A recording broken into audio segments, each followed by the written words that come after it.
Spaghetti unique, tara! Magpakulo tayo ng pasta, iset aside. Hiniwa natin yung maliliit na manok into cubes. May carrots tayo, may patatas, may green bell pepper, sibuyas at saka bawang. First step na gagawin natin, magpainit tayo sa kawali. Lagyan natin ng konting ghee or di kaya yung mantika. Tapos, pag mainit na yung mantika, ilagay na natin yung carrots at saka patatas natin. Paghaluin lang natin. Maghalo na siya ng maigi, takpan natin siya sa loob ng 5 minutes sa mahinang apoy. Mahina lang para hindi masunog. After 5 minutes, ayan na.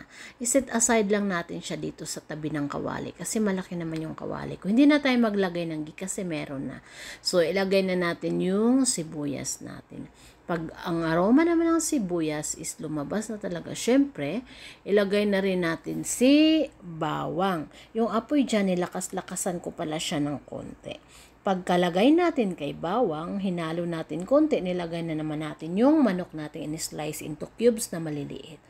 Hinalo ko siyang maigi. After naman ng pagkahalo ko, tinakpan natin siya within 10 minutes sa mahina-hinang apoy. After 10 minutes, ayan na.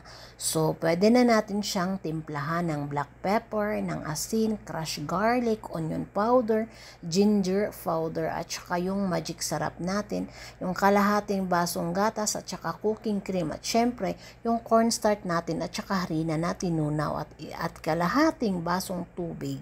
Yung baso na ginamot ko is yung sa gatas kanina. Paghaluin lang nating maigi. After ng pagkahalo nating maigi, ang gagawin naman natin dyan para maluto yung gulay, takpan natin siya within 7 minutes. 7 minutes guys. Nagset ako niyan.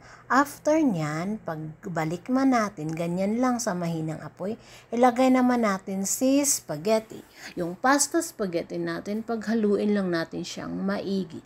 After ng halong-halo na, lagay na natin yung toppings natin si green bell pepper. Takpan lang man natin siya within 3 minutes. After 3 minutes, pwede na natin siyang hanguin doon. Dalhin na natin sa mesa natin, sa mahiwagang lamesa namin. Ayan na, dito na tayo guys. Ito pala pananghalian namin. Check natin yung carrots, yung patatas, okay na.